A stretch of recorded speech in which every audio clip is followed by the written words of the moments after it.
a question that has two answers, basically. Yes and no. So in my experience, in over maybe 1,000 patients, by and large, my experience has been that the pregnancy becomes easier, and I'll tell you why.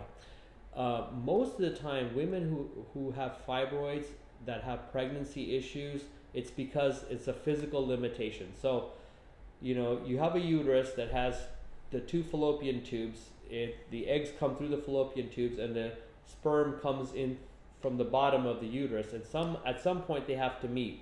When you have a fibroid, what happens in a lot of women is that the fallopian tube gets pushed and closed off, and that fertilization never happens. So once we do the fibroid embolization procedure and you shrink the fibroids, many women can get pregnant that weren't able to get pregnant before.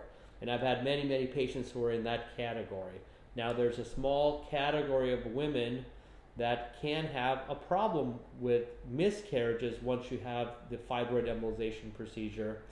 And it's a lot less number of patients, but we do tell women that if you're of childbearing age and you wish to have pregnancy and you have a fibroid embolization procedure, the medical literature does state that you have a slightly increased chance of miscarriages.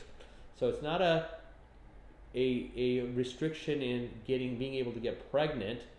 There's just a slightly higher chance that you may have a miscarriage, because when we do the procedure, you may have some scarring in the lining of the uterus, and because of that, you may have an increased chance of a miscarriage.